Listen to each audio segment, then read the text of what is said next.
ആതുരപൂർണ പ്രശോഭിതം ഈ ജീവിതം, ആർദ്രമാം ദൈവസ്നേഹം നിറയും പൂവനം. ആതുരപൂർണ പ്രശോഭിതം ഈ ജീവിതം, ആർദ്രമാം ദൈവസ്നേഹം നിറയും പൂവനം. സ്നേഹദീപനാളമായി വിളങ്ങും ധന്യജീവിതം.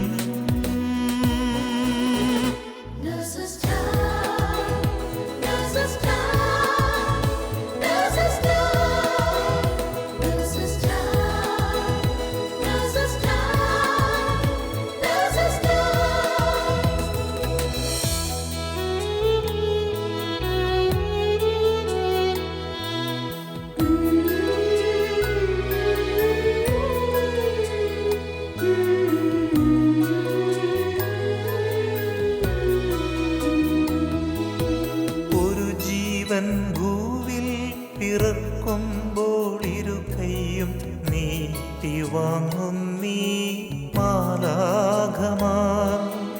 ഒരു ജീവൻ മണ്ണിൽ പൊലിയുമ്പോൾ അരികെ ശാന്തമായ യാത്രയാക്കിയിടും ഭൂവിലെ മാലാഖമാർ.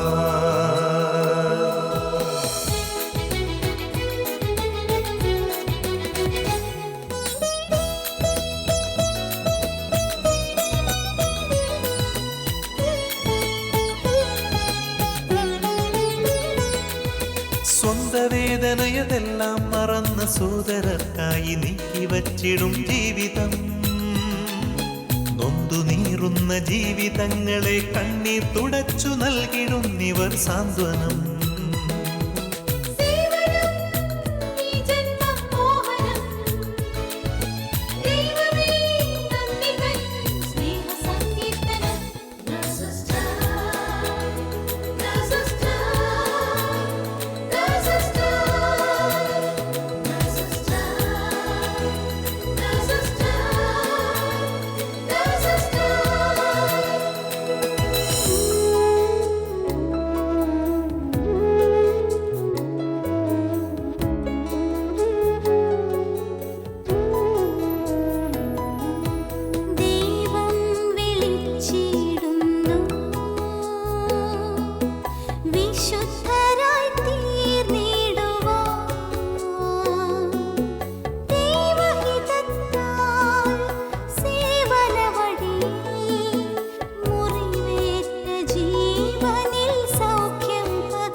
ഈശോമിശിഹായ്ക്ക് സ്തുതിയായിരിക്കട്ടെ.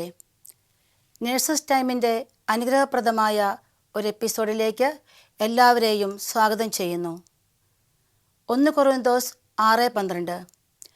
എല്ലാം എനിക്ക് നിയമാനുസൃതമാണ്, എന്നാൽ എല്ലാം പ്രയോജനകരമല്ല. എല്ലാം എനിക്ക് നിയമാനുസൃതമാണ്, എന്നാൽ ഒന്നും എന്നെ അടിമപ്പെടുത്തുവാൻ ഞാൻ സമ്മതിക്കുകയില്ല.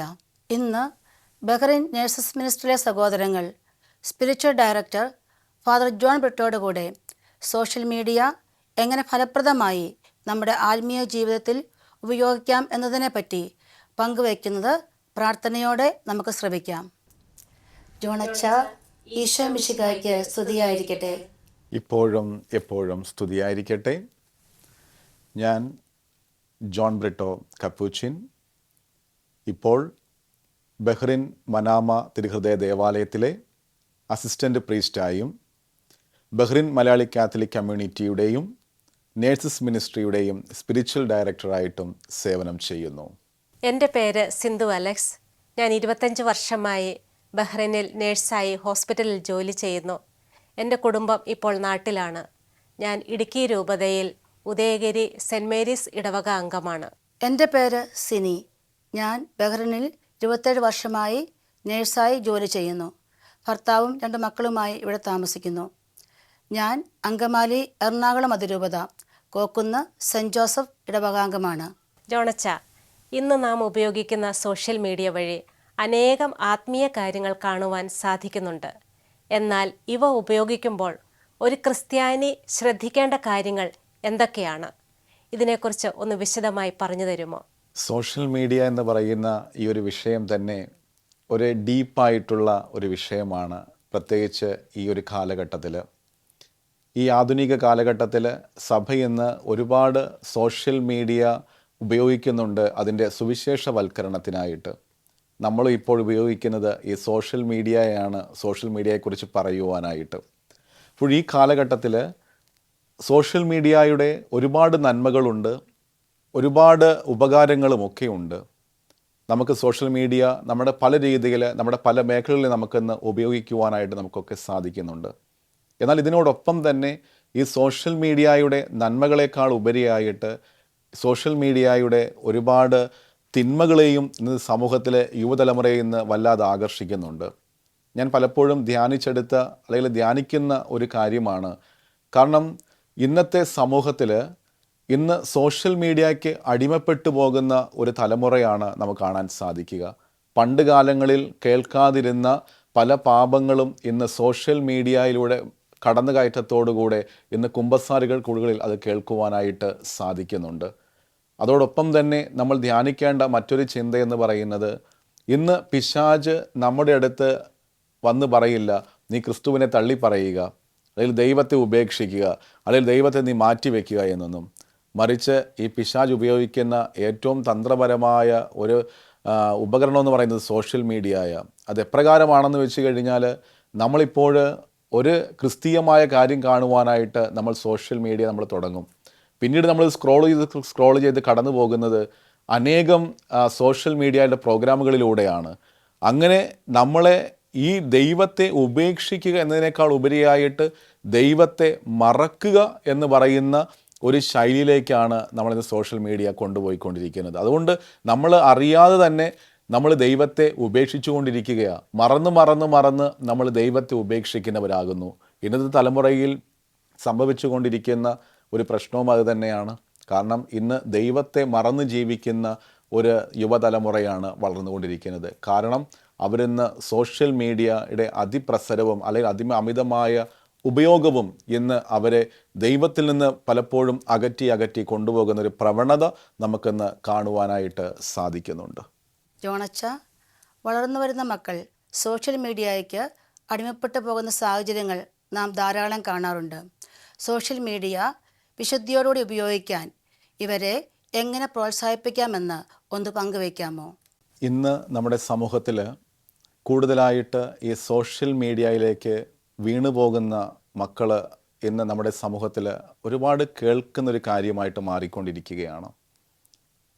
ഇന്നത്തെ സമൂഹത്തിൻ്റെ പ്രിൻസിപ്പിൾ എന്ന് പറയുന്നത് പോലും സീയിങ് ഈസ് ബിലീവിങ് എന്ന് പറയുന്ന ഒരു തത്വത്തിലേക്ക് പോയിക്കൊണ്ടിരിക്കുകയാണ്. ഞാൻ കാണുന്നതാണ് വിശ്വസിക്കുക എന്ന് പറയുന്നൊരു തത്വം. നമ്മുടെ വിശ്വാസം എന്ന് പറയുന്നത് നമുക്ക് എല്ലാവർക്കും അറിയാം. കാണപ്പെടാത്തത് ഉണ്ട് എന്ന് വിശ്വസിക്കുവാനാണ് കർത്താവ് നമ്മളെ പഠിപ്പിക്കുന്ന വിശ്വാസം. ഈശോ തന്നെ പറഞ്ഞതും അത് തന്നെയാണ്, കാണാതെ വിശ്വസിക്കുന്നവർ ഭാഗ്യവാന്മാരെന്നുമാണ്. പക്ഷെ ഇന്നത്തെ തലമുറ ഈ വിശ്വാസ തലമൊക്കെ മാറ്റിമറിക്കുന്ന ഒരു തലത്തിലേക്ക് പോയിക്കൊണ്ടിരിക്കുകയാണ്. ഇവരിന്ന് കാണുന്നത് വിശ്വസിക്കുക എന്ന് പറയുന്ന ഒരു തലത്തിലേക്ക്, ഇവർ സോഷ്യൽ മീഡിയയിൽ കാണുന്നതൊക്കെയും ഇവർ വിശ്വസിച്ചുകൊണ്ട് ഇവർ പലപ്പോഴും ഇന്ന് പകർത്തിയെടുക്കുവാൻ ശ്രമിക്കുന്ന ഒരു തലമുറയാണ്. കാരണം ഇന്ന് ഇവരുടെ ബുദ്ധിയെയും ഇവരുടെ വിവേചന ശക്തിയെയും ഒക്കെ ഇവരിന്ന് അടിയറവ് വയ്ക്കുകയാണ് ഈ സോഷ്യൽ മീഡിയയിലേക്ക്. കാരണം കാണുമ്പോൾ അത് വിവേകത്തോടെ തിരിച്ചറിയുവാനായിട്ട് സാധിക്കാതെ ഇന്ന് കാണുന്നതിനെ ഒപ്പിയെടുക്കുന്ന ഒരു മനസ്സും ഒരു ഹൃദയവുമായിട്ട് തലമുറ മാറിപ്പോകുന്നതുണ്ട്.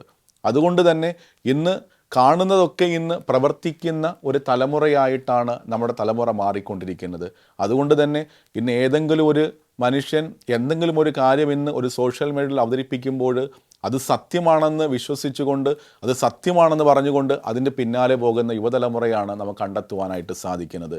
പലപ്പോഴും നമ്മുടെ ക്രിസ്തീയ മൂല്യങ്ങൾക്കനുസരിച്ചുള്ള വിശ്വാസം പോലും ഇവരിൽ നിന്ന് നഷ്ടപ്പെട്ടു പോകുന്നു. കാരണം ഇവർ കാണുന്നതിനെ വിശ്വസിക്കുകയും അതിൻ്റെ പിന്നാലെ പോവുകയും ചെയ്യുന്നു.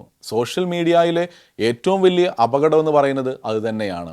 കാരണം കാണുന്നതൊക്കെയും വിശ്വസിക്കുക എന്ന് പറയുന്ന ഇന്നത്തെ തലമുറയെ നമുക്ക് എങ്ങനെ മാറ്റിയെടുക്കാം എന്ന് ചോദിച്ചു കഴിഞ്ഞാൽ അവരെ ക്രിസ്തീയ മൂല്യങ്ങൾ നൽകുക എന്നുള്ളതാണ്. അവരെ ആ മീഡിയയ്ക്ക് അടിമപ്പെടുത്താതിരിക്കുക എന്നുള്ളത് തന്നെയാണ്. അതെങ്ങനെ അടിമപ്പെടുത്താതിരിക്കാമെന്ന് ചോദിച്ചു കഴിഞ്ഞാൽ അത് വീട്ടിലെ ഓരോരുത്തരും എടുക്കേണ്ട തീരുമാനങ്ങളാണ്. കാരണം നമുക്കറിയാം ഇന്ന് നമ്മുടെ ഭവനങ്ങളിലെ ട്രെൻഡ് എന്താണ് എന്നുള്ളത്. ഭവനങ്ങളിലെ ട്രെൻഡ് എന്ന് പറയുന്നത് ഇന്ന് കുട്ടി ഭക്ഷണം കഴിക്കാതിരുന്നാൽ ഭക്ഷണം കഴിക്കാൻ അവന് മൊബൈൽ എടുത്ത് കൊടുക്കും. ഭക്ഷണം കഴിക്കാതിരുന്നാൽ അല്ലെങ്കിൽ ഇന്ന് ടി വി ഓൺ ചെയ്ത് കൊടുക്കും. അല്ലെങ്കിൽ ശാഠ്യം പിടിച്ചു കഴിഞ്ഞാൽ ഉടനെ നമ്മൾ മൊബൈൽ എടുത്ത് കൊടുക്കും. കരഞ്ഞാൽ കരച്ചിൽ മാറ്റാൻ നമ്മളിന്ന് മൊബൈൽ എടുത്ത് കൊടുക്കും. അപ്പോൾ എല്ലാത്തിനും ഇന്ന് നമ്മളിന്ന് ആശ്രയിക്കുന്നത് നമ്മളിന്ന് മൊബൈലിനെയും ടി വിയെയുമാണ്. നമ്മുടെയൊക്കെ നന്മകളിന്ന് നഷ്ടപ്പെട്ടു പോയി. നമ്മുടെ ഇന്ന് താലോലിക്കാനായിട്ടുള്ള അല്ലെങ്കിൽ കൊഞ്ചിക്കാനായിട്ടുള്ള സ്നേഹിക്കാനായിട്ടുള്ള അല്ലെങ്കിൽ അവരെ നമുക്കിന്ന് ആശ്വസിപ്പിക്കാനായിട്ടുള്ള നമ്മുടെ കഴിവുകളൊക്കെ നമ്മൾ നഷ്ടപ്പെടുത്തിയിട്ട് നമ്മളിന്ന് ആശ്രയിക്കുന്നത് മൊത്തം നമ്മളിന്ന് സോഷ്യൽ മീഡിയയിലെയാണ്. കാരണം സോഷ്യൽ മീഡിയ കൊടുത്തു കഴിഞ്ഞാൽ അല്ലെങ്കിൽ ഒരു പ്രോഗ്രാം കണ്ടു കഴിഞ്ഞാൽ കരച്ചിൽ തീർന്നു, ഒരു പ്രോഗ്രാം കണ്ടു കഴിഞ്ഞാൽ ചോറ് കഴിക്കും. അപ്പോൾ മനുഷ്യൻ്റെ മൂല്യങ്ങളിലൊക്കെയും നഷ്ടങ്ങൾ സംഭവിക്കുന്ന ഒരു വലിയ പ്രവണതയിലേക്കാണ് നമ്മൾ പോയിക്കൊണ്ടിരിക്കുന്നത്. അവിടെയാണ് നമ്മൾ മാനുഷികമായിട്ടുള്ള നമ്മുടെ കഴിവുകളൊക്കെ നമ്മളിന്ന് പലപ്പോഴും ഇന്ന് ഈ സോഷ്യൽ മീഡിയയ്ക്ക് നമ്മളിന്ന് അടിമപ്പെടുത്തുന്ന ഒരു പ്രവണത നമുക്കത് കണ്ടുവരുന്നത്. അപ്പോൾ അവിടെ നമ്മളിന്ന് കണ്ടെത്തേണ്ട മൂല്യമെന്ന് പറയുന്നത് ഈ മക്കളെ ആ മാനുഷികമായ മൂല്യങ്ങൾ നൽകി പ്രോത്സാഹിപ്പിക്കുക. എന്താണ് വിശ്വസിക്കേണ്ടത്, എന്തിനെയാണ് വിശ്വസിക്കേണ്ടത്, എങ്ങനെയാണ് വിശ്വസിക്കേണ്ടത്, അത് വീട്ടിലെ ഓരോ കുടുംബത്തിലും ഓരോ മുതിർന്നവർ പഠിപ്പിക്കണം തങ്ങളുടെ മക്കളെ. അങ്ങനെ പഠിപ്പിക്കുന്നില്ലെങ്കിൽ അവർ കാണുന്നതൊക്കെയും വിശ്വസിക്കുന്ന പ്രിൻസിപ്പിൾ അവരുടെ ജീവിതത്തിൻ്റെ ഭാഗമായിട്ട് മാറ്റുവാൻ തുടങ്ങും. അത് തീർച്ചയായിട്ടും ഒരു അപകടകരമായ ഒരു പ്രവണതയിലേക്ക് അവരെ കൊണ്ടുപോകാനുള്ള സാധ്യതകളും ഏറെയാണ്. അതുകൊണ്ട് ഈ പ്രോഗ്രാം കാണുന്ന എല്ലാ കുടുംബങ്ങളോടും എനിക്ക് പറയാനുള്ളത് തന്നെയാണ്. നിങ്ങളുടെ സോഷ്യൽ മീഡിയ ഉപയോഗത്തെ കുറച്ചും കൂടി നിങ്ങളൊന്ന് റെസ്ട്രിക്റ്റ് ചെയ്യാനായിട്ടും അല്ലെങ്കിൽ അതിനെ ഫലപ്രദമായിട്ട് ഉപയോഗിക്കുവാനും നിങ്ങളെ മക്കളെ നിങ്ങൾ പഠിപ്പിക്കുക എന്നുള്ളതാണ്.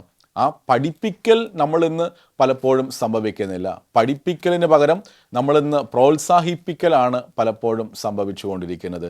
അപ്പോൾ അതുകൊണ്ട് ആ പഠിപ്പിക്കൽ എന്ന് പറയുന്ന ഒരു കാര്യം ഇന്ന് നമ്മളോട് ദൈവം ആവശ്യപ്പെടുകയാണ്, അല്ലെങ്കിൽ ഈ മിനിസ്ട്രിയിലൂടെ ഞങ്ങളും നിങ്ങളോട് ആവശ്യപ്പെടുകയാണ്. കാരണം ഇത് കാണുന്നവരൊക്കെയും നിങ്ങളുടെ മക്കളെ എങ്ങനെ സോഷ്യൽ മീഡിയ ഉപയോഗിക്കണം അല്ലെങ്കിൽ എങ്ങനെ അതിൻ്റെ കാര്യങ്ങളെ എടുക്കണം എന്ന് പഠിപ്പിക്കുവാനായിട്ട് തയ്യാറാകുമ്പോൾ തീർച്ചയായിട്ടും നമുക്ക് നല്ലൊരു തലമുറയെ നമുക്ക് വാർത്തെടുക്കുവാനായിട്ട് നമുക്ക് സാധിക്കും. ജോണച്ച, ഇന്ന് ഞങ്ങളുടെ മക്കൾക്കും യുവതലമുറയ്ക്കും വിശുദ്ധിയോടുകൂടി സോഷ്യൽ മീഡിയ എങ്ങനെ കൈകാര്യം ചെയ്യാമെന്ന് ദൈവത്തിൻ്റെ പരിശുദ്ധാത്മാവിനാൽ പ്രചോദനായി പങ്കുവച്ചതിനെ ഓർത്ത് നന്ദി പറയുന്നു. ജോണച്ച, ജോലി തിരക്കുകളുടെ ഇടയിൽ സോഷ്യൽ മീഡിയ വഴി പല ആത്മീയ ശുശ്രൂഷകളിലും പങ്കെടുക്കുന്നവരെ കാണാൻ സാധിക്കാറുണ്ട്. ഇതിൽ തെറ്റുണ്ടോ? ഈ വിഷയത്തെക്കുറിച്ച് ഒന്ന് വിശദീകരിച്ച് തരുമോ? സോഷ്യൽ മീഡിയ വഴി ആത്മീയ കാര്യങ്ങളിൽ പങ്കെടുക്കുന്നതിൽ തെറ്റില്ല. പക്ഷേ ജോലി തിരക്കുകൾക്കിടയിൽ സോഷ്യൽ മീഡിയയിലൂടെ പല കാര്യങ്ങളും നമ്മൾ വ്യാപൃതമാകുന്നത് തെറ്റുണ്ടോ എന്ന് ചോദിച്ചു കഴിഞ്ഞാൽ തീർച്ചയായിട്ടും എൻ്റെ ചിന്തയിൽ അല്ലെങ്കിൽ എൻ്റെ ധ്യാനത്തിൽ അത് തെറ്റാണ് എന്നുള്ളതാണ് എനിക്ക് പറയാനായിട്ടുള്ളത്. കാരണം ഇപ്പോൾ നിങ്ങൾ ഈ ചോദിച്ച ചോദ്യം ചിലപ്പോൾ നിങ്ങളുടെ അടുക്കളയിൽ നിൽക്കുമ്പോൾ, നിങ്ങൾ കുക്ക് ചെയ്യുമ്പോൾ, നിങ്ങൾ ചിലപ്പോൾ ഏതെങ്കിലുമൊക്കെ ഒരു സുവിശേഷം കേട്ടുകൊണ്ടിരിക്കുന്നതായിരിക്കാം നിങ്ങൾ ചിന്തിക്കുക. അല്ലെങ്കിൽ നിങ്ങൾ ഏതെങ്കിലും ജപമാലയിൽ പങ്കെടുക്കുന്നതായിരിക്കാം നിങ്ങൾ ചിന്തിക്കുക. അല്ലെങ്കിൽ നിങ്ങൾ നേഴ്സസ് മിനിസ്ട്രിയിലെ നിങ്ങളുടെ ആ ഹോസ്പിറ്റലിലായിരിക്കുമ്പോൾ ഏതെങ്കിലുമൊക്കെ നിങ്ങൾ ശുശ്രൂഷയിലെ സോഷ്യൽ മീഡിയ വഴി പങ്കുവെക്കുന്നതായിരിക്കും നിങ്ങൾ ഉദ്ദേശിക്കുന്നത്. പക്ഷേ അങ്ങനെ നമ്മൾ ചെയ്യുമ്പോൾ നമ്മുടെ നാട്ടിലേക്ക് ഒരു പ്രയോഗമുണ്ട്, നമുക്ക് 2 വള്ളത്തിൽ നമുക്ക് കാല് വെച്ച് നടക്കാനായിട്ട് സാധിക്കത്തില്ല എന്നുള്ളത്. അപ്പോൾ തീർച്ചയായിട്ടും പലപ്പോഴും നമ്മൾ ഈ ഒരു കാര്യം നമ്മൾ ചെയ്യുമ്പോൾ തീർച്ചയായിട്ടും നമ്മൾ 2 വള്ളത്തിലാണ് നമ്മൾ കാല് വയ്ക്കുക എന്നുള്ളതാണ് എനിക്ക് മനസ്സിലാകുന്ന ഒരു കാര്യം. കാരണം എന്ന് പറയുന്നത്, നമ്മൾ ചെയ്യുന്നൊരു കാര്യം ഒരു പ്രാർത്ഥനയാക്കി മാറ്റാൻ സാധിച്ചു കഴിഞ്ഞാൽ അതിലും വലിയ പ്രാർത്ഥന നമുക്ക് മറ്റൊന്നില്ല. ഞാൻ സോഷ്യൽ മീഡിയയിലെ ആത്മീയ ശുശ്രൂഷ കാണണമെന്ന് നിർബന്ധമില്ല. ഞാനൊരു രോഗിയെ ശുശ്രൂഷിക്കുന്നത് അതൊരു പ്രാർത്ഥനയാണ്. അതിനപ്പുറത്ത് വലിയ പ്രാർത്ഥനകളില്ല എന്ന് തമ്പുരാൻ നമ്മെ പഠിപ്പിച്ചിട്ടുണ്ട്. ഞാൻ അടുക്കളയിൽ ഒരു കറി പാചകം ചെയ്യുമ്പോൾ ഞാൻ ചെയ്യുന്നൊരു പ്രാർത്ഥന തന്നെയാണ്. കാരണം എൻ്റെ കുടുംബത്തിലെ മറ്റുള്ളവർക്ക് വേണ്ടി ഞാൻ ഒരുക്കുന്ന ഒരു ആത്മീയതയുടെ ഒരു നല്ല ഭക്ഷണം തന്നെയാണത്. അപ്പോൾ അതൊരു പ്രാർത്ഥനയാണ്. അപ്പോൾ നമ്മൾ അതിൻ്റെ കൂടെ തന്നെ നമ്മൾ ഇതും കൂടി ചെയ്യുമ്പോൾ പലപ്പോഴും നമ്മുടെ ശ്രദ്ധകൾ നമുക്ക് അവിടെയും ഇവിടെയും ഒക്കെ നഷ്ടപ്പെട്ടു പോകുന്നവരാകുന്നുണ്ട്. അപ്പോൾ അതുകൊണ്ട് തന്നെ നമ്മൾ ഇതുകൊണ്ട് വലിയ നന്മ നമ്മൾ പ്രതീക്ഷിക്കുമെങ്കിലും പക്ഷെ നമ്മൾ പ്രതീക്ഷിക്കുന്ന നന്മ നമ്മൾ കിട്ടാറില്ല. നമ്മൾ അസ്വസ്ഥരാകാനായിട്ട് പലപ്പോഴും നമുക്ക് ഇടയാക്കാറുണ്ട്. കാരണം എന്താ, ഞാൻ അതിൽ പങ്കെടുക്കുകയും പറ്റിയതുമില്ല, നന്നായിട്ട് ചെയ്യാനും സാധിച്ചില്ല. അപ്പോൾ അങ്ങനെയുള്ള ഒരുപാട് അപകടങ്ങൾ ഇതിൻ്റെ പിന്നിലുണ്ട്. മറ്റൊരു അപകടം എന്ന് പറയുന്നത്, പലപ്പോഴും നമ്മൾ ഈ സോഷ്യൽ മീഡിയയിലൂടെ നമ്മൾ ആത്മീയശുശ്രൂഷയിൽ പങ്കെടുക്കുമ്പോൾ ഇത് മതിയല്ലോ, ഞാൻ പങ്കെടുത്തല്ലോ എന്ന് പറയുന്ന ഒരു പ്രവണതയിലേക്ക് നമ്മളെ കൊണ്ടുപോകാനുള്ളൊരു സാധ്യതയുമുണ്ട്. നമ്മൾ അതുകൊണ്ട് സാറ്റിസ്ഫൈ ചെയ്യാനുള്ള ഒരു സാധ്യതയും നമുക്ക് കടന്നു വരാറുണ്ട്. അതുകൊണ്ടാണ് കർത്താവ് മാർത്തായുടെ മറിയത്തിൻ്റെ ഭവനത്തിൽ ചെല്ലുമ്പോൾ മാർത്ത കർത്താവിനോട് പറയുമ്പോൾ അവൾ എന്നെ സഹായിക്കുന്നില്ല എന്ന് പറയുമ്പോൾ ഈശോ മാർത്തയോട് പറയുന്നത്, മാർത്ത മാർത്ത, നീ പല കാര്യങ്ങളിൽ വ്യാപൃതയാണെന്നാണ് പറയുന്നത്. മേരി നല്ല കാര്യം തിരഞ്ഞെടുത്തു. അപ്പോൾ നമ്മൾ ചെയ്യുമ്പോൾ നല്ലത് തിരഞ്ഞെടുക്കുക എന്നുള്ളതാണ്. ഒരു രോഗിയെ ശുശ്രൂഷിക്കുമ്പോൾ അത് നല്ല കാര്യമാണ്, അതൊരു പ്രാർത്ഥനയാണ്. നീ അടുക്കളയിൽ ജോലി ചെയ്യുമ്പോൾ അത് നല്ല കാര്യമാണ്, അതൊരു പ്രാർത്ഥനയാണ്. അല്ലെങ്കിൽ നീ മറ്റെന്തെങ്കിലും കാര്യം ചെയ്യുമ്പോൾ അത് നീ നല്ലൊരു കാര്യം, അതൊരു പ്രാർത്ഥനയാണ്. അപ്പം അതുകൊണ്ട് തന്നെ നമ്മൾ ചെയ്യുന്നതിനെ ഒരു പ്രാർത്ഥനയാക്കി രൂപാന്തരപ്പെടുത്തുവാൻ സാധിക്കുന്നത് തന്നെയാണ് ഏറ്റവും വലിയ പ്രാർത്ഥന. അതുകൊണ്ടാണ് ഈ ഫ്രാൻസിസ് അസീസിയെക്കുറിച്ച് പറയുന്നത്, he was prayer it self. അവൻ പ്രാർത്ഥന തന്നെയായിരുന്നുവെന്നാണ് ഫ്രാൻസിസ് അസീസിയെക്കുറിച്ച് പറയുന്നത്. അപ്പോൾ നമ്മളുമൊക്കെ വിളിക്കപ്പെട്ടിരിക്കുന്നത് ആ ഒരു കൃപയിലേക്കാണ്. അപ്പോൾ നമ്മൾ പലപ്പോഴും ഈ സോഷ്യൽ മീഡിയയിലൂടെ ആത്മീയ കാര്യങ്ങളിൽ പങ്കെടുക്കുന്നത് നമ്മളെ പലപ്പോഴും ഒരു തെറ്റായ അപകടത്തിലേക്ക് നമ്മളെ കൊണ്ടുപോകാനുള്ളൊരു സാധ്യത അതിനകത്ത് ഒളിഞ്ഞിരിക്കുന്നുണ്ട്. പലപ്പോഴും നമ്മൾ അറിയാതെ അതിനകത്തേക്ക് നമ്മൾ വീണു പോവുകയും ചെയ്യുന്നുണ്ട്. കാരണം നമ്മൾ ഇത് മതിയല്ലോ, അതുകൊണ്ട് സാറ്റിസ്ഫൈ ചെയ്യാനുള്ള ഒരു പ്രവണത നമ്മളിലേക്ക് കടന്നു വരാനുള്ള സാധ്യതകളുണ്ട്. അതുകൊണ്ട് ആ സാധ്യതകളെ ഒഴിവാക്കുവാനായിട്ട് എനിക്ക് പറയാനായിട്ടുള്ളത്, നമ്മൾ ചെയ്യുന്നതിനെ പ്രാർത്ഥനയാക്കി മാറ്റുവാനായിട്ട് പഠിക്കുക. അതിനപ്പുറത്തൊരു പ്രാർത്ഥന ഇല്ല എന്ന് നമുക്ക് ചിന്തിക്കുവാൻ സാധിക്കുക. കാരണം ചെറിയ കാര്യങ്ങളിൽ വിശ്വസ്തൻ വലിയ കാര്യങ്ങളിൽ വിശ്വസ്തനായിരിക്കുമെന്നാണ് ഈശോ നമ്മെ പഠിപ്പിച്ചത്. അതുകൊണ്ട് നമ്മൾ ചെയ്യുന്ന കാര്യങ്ങളിൽ വിശ്വസ്തയോടെയും പ്രാർത്ഥനയോടെയും ചെയ്യുമ്പോൾ നമുക്കതിനെ പ്രാർത്ഥനയുടെ പരിമളം നൽകി നമുക്കതിനെ വിശുദ്ധിയോടെ നമുക്ക് രൂപാന്തരപ്പെടുത്തി എടുക്കുവാനായിട്ട് സാധിക്കട്ടെ എന്ന് ഞാൻ ആത്മാർത്ഥമായിട്ട് നിങ്ങളോട് പറയുകയാണ്. അച്ഛ, ഈ വിഷയം ഇത്രമാത്രം ക്ലിയർ ആക്കി പറഞ്ഞു തന്നതിന് അച്ഛന് ഒത്തിരി നന്ദി. അച്ഛ, ഒരു നേഴ്സിന് തൻ്റെ ശുശ്രൂഷ മേഖലയിൽ സോഷ്യൽ മീഡിയ എങ്ങനെ ഫലപ്രദമായി ക്രിസ്തുവിനെ പങ്കുവയ്ക്കുന്നതിനായി ഉപയോഗിക്കാൻ സാധിക്കുമെന്ന് ഒന്ന് വിശദീകരിക്കാമോ? ഒരു നേഴ്സിന് തൻ്റെ ശുശ്രൂഷ മേഖലയിൽ എങ്ങനെ ക്രിസ്തുവിനെ നൽകുന്നതിനായിട്ട് സോഷ്യൽ മീഡിയ ഉപയോഗിക്കാമെന്ന ചോദ്യത്തിൻ്റെ ഉത്തരം തന്നെയാണ് നമ്മുടെ ഈ പ്രോഗ്രാം എന്ന് പറയുന്നത് പോലും. നമ്മുടെ ഈ പ്രോഗ്രാമിലൂടെ നമ്മൾ ക്രിസ്തുവിൻ്റെ മൂല്യങ്ങളെയും ക്രിസ്തുവിൻ്റെ നന്മകളെയുമാണ് നമ്മൾ ഈ സമൂഹത്തിന് മുമ്പിൽ നമ്മൾ പങ്കുവെക്കുന്നത്. നിങ്ങൾ ഇതിനു വേണ്ടി സമയം കണ്ടെത്തി എന്നുള്ളത് തന്നെയാണ് ഇതിൻ്റെ ഏറ്റവും വലിയ നന്മയെന്ന് പറയുന്നത്. കാരണം നിങ്ങൾ ആ ശുശ്രൂഷ മേഖലയിൽ മാത്രം ഒതുങ്ങി നിൽക്കാതെ നിങ്ങൾ ചെയ്യുന്ന ശുശ്രൂഷ മേഖലയിലേക്ക് ക്രിസ്തുവിൻ്റെ മൂല്യങ്ങളെയും ക്രിസ്തുവിൻ്റെ നന്മകളെയും നിങ്ങൾ പകർന്നെടുത്തുകൊണ്ട് അത് ഈ ലോകത്തോട് നിങ്ങൾ പറഞ്ഞു കൊടുക്കുവാനായിട്ട് കാണിക്കുന്ന നിങ്ങളുടെ മനസ്സ് തന്നെയാണ് തീർച്ചയായിട്ടും നിങ്ങൾക്ക് എത്രത്തോളം ഈ സമൂഹത്തോട് ക്രിസ്തുവിനെക്കുറിച്ച് പറയാൻ സാധിക്കുമെന്നുള്ളതിൻ്റെ അടയാളമെന്ന് പറയുന്നത് തന്നെ. അപ്പോൾ നിങ്ങൾ ഇതിനു വേണ്ടി നിങ്ങൾ ചിലവഴിക്കുന്ന ഓരോ സമയവും തീർച്ചയായിട്ടും അത് വലിയൊരു സുവിശേഷ പ്രഘോഷണം തന്നെയാണ്. കാരണം നിങ്ങളെ ശ്രവിക്കുന്ന ഓരോരുത്തരും അവർ തിരിച്ചറിയുന്നത് നിങ്ങൾ എങ്ങനെയാണ് ഓരോ രോഗിയെയും ക്രിസ്തുവിൻ്റെ നാമത്തിൽ അല്ലെങ്കിൽ ക്രിസ്തുവിനെ കണ്ടുകൊണ്ട് ശുശ്രൂഷിക്കുന്നതെന്ന് തിരിച്ചറിയുകയാണ്.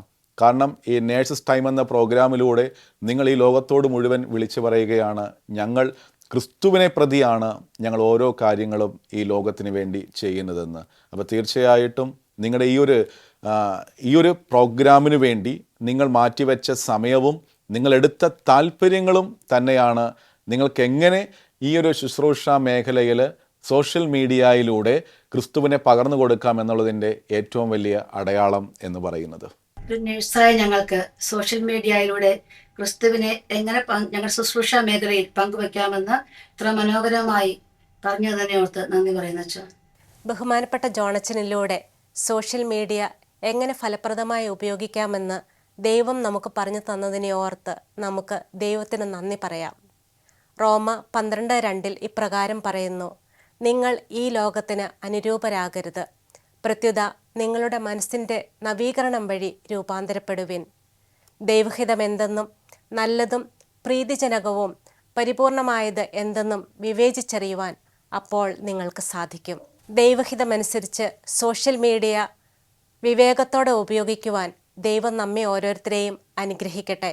മാതാപിതാക്കന്മാർ തങ്ങളുടെ മക്കൾക്ക് സോഷ്യൽ മീഡിയയിൽ ഒളിഞ്ഞിരിക്കുന്ന അപകട സാധ്യതകൾ പറഞ്ഞു കൊടുക്കുന്നതിനുള്ള പരിശുദ്ധാത്മജ്ഞാനവും മക്കൾക്ക് അത് പൂർണ്ണമായും ഗ്രഹിക്കുന്നതിനുള്ള ദൈവകൃപയും ലഭിക്കുന്നതിനായും നമുക്ക് പ്രാർത്ഥിക്കാം. അതിനുള്ള കൃപയ്ക്കായി ലോകമെമ്പാടുമുള്ള എല്ലാ നേഴ്സുമാരെയും അവരുടെ കുടുംബങ്ങളെയും പരിശുദ്ധ അമ്മയുടെ വിമല ഹൃദയം വഴി ഈശോയ്ക്ക് സമർപ്പിച്ച് നമുക്ക് പ്രാർത്ഥിക്കാം.